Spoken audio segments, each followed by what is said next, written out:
It is a place long forgotten, a site of calculated humiliation and torture on a scale unknown in American history.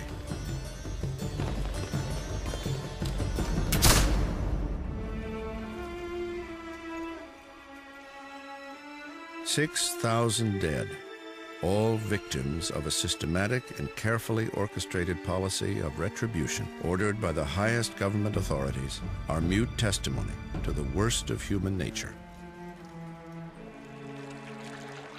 This place is a Union prisoner of war camp near Chicago, labeled by one observer as an extermination camp. What happened here resulted in an entire city being put in lockdown. This is an American nightmare, a forgotten place called Camp Douglas. I bet you think Chicago didn't play a big role in the Civil War. I mean, how could it? The South is hundreds of miles away, and there were no Confederates here, right? Wrong. Ladies and gentlemen, here's a little history on Camp Douglas, Chicago. It's a place long forgotten.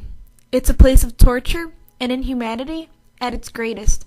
It's Camp Douglas, Chicago's forgotten Civil War roots. Quoted by author John Green, the Civil War is said to have been deadlier to Americans than the American Revolution, World War I, World War II, and the Vietnam War combined, in which an estimated 600 to 800,000 Americans died. The Civil War began in the spring of 1861, in which the North, better known as the Union, fought the South, the Confederates. The Civil War was about the differences of opinions on slavery and preserving revolutionary ideals. Around the United States then, prison war camps started forming to handle what is estimated to have been 409,000 captured soldiers from both the Confederacy and the Union. Most of these prison war camps started off as training camps, but then were turned into these prisons. Location was a big factor. Most of the Confederate prisons were in the South, and most of the Union camps were located north. The most inhumane prisoner of war camp was located in what is now known as the heart of the United States, for its Midwest location in Chicago, Illinois. That camp was Camp Douglas. In 1861, Senator Stephen A. Douglas donated land south of the camps to the original University of Chicago. Illinois Governor Richard Yates assigned Judge Allen Fuller to select permanent location for the army camps that would be in Chicago. Unknowing of the damage that could occur due to its location, Judge Fuller selected a site 4 miles from downtown Chicago, a prairie-dominated site that was also near to Lake Michigan, in which he thought would provide water. The Illinois Central Railroad was nearby the site as well. The location would not succeed for a large camp due to its wet land. For a year, the prairie that the camp was on could not absorb the waste of both the human soldiers and horses. Each rainfall, the camp flooded, for there was no plumbing. Camp Douglas operated solely as a training camp for federal troops when 5,000 Confederate prisoners of war arrived unannounced and with no prior warning on February 22, 1862, at what is now 32nd Street and Cottage Grove Avenue on a cold winter day. Due to the lack of toilet, bathing, and feeding facilities, this led to a disaster that lasted through a cold spring. When the camp opened, only one water hydrant worked to serve the use of thousands. Until late 1862, there was no medical attention for the needed Confederate prisoners, nor was there the needed bathrooms with working plumbing. General Henry Halleck had the responsibility to accommodate with the 8,000 to 9,000 prisoners who were sent unannounced in the winter. He did not consider the fact that the camp facility was too small to house all the prisoners that were sent unexpectedly. The army brass in Washington failed to improve conditions due to animosity, stinginess, and bad weather.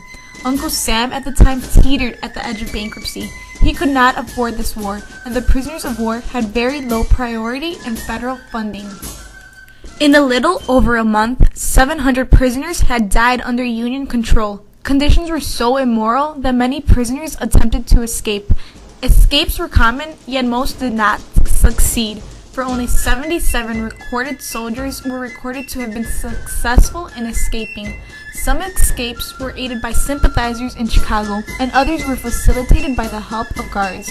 Fires were used by the soldiers to aid their escape plan. On the contrary, all they did was destroy the camp. nearly 1/3 of the camp was destroyed by their acts. The generals were actually pleased by the blaze. The blaze killed off lice, and which would make the camp more suitable for living. Camp Douglas continued to be unsanitary and immoral through cold winters and unfriendly springs.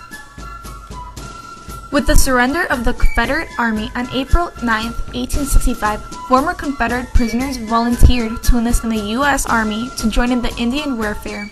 Even after the war was over and the Confederates surrendered, many guards still mistreated the Confederate prisoners. On May 8, 1865, Colonel Benjamin Sweet received order to release all prisoners. On July 5, 1865, the guards were removed from the camp. Only 16 prisoners remained at the camp hospital. About 26,000 Confederate soldiers had passed through the Camp Douglas prison camp by the end of the Civil War. After the end of the Civil War, the camp and its buildings were demolished. By the end of November 1865, the property was sold off. The generals had the responsibility to protect the prisoners of war from malnourishment and mistreatment. The prisoners of war rights were taken away from them to the point that they were treated as animals. Quoted by author George Levy, author of To Die in Chicago, he states, "The camp is covered in snow again. For the prisoners who are lost in Chicago, the winters never end. For those who reached Oak Woods, Camp Douglas is eternal." Chicagoans are unaware of their Civil War roots that helped shape the prosperous city for the better.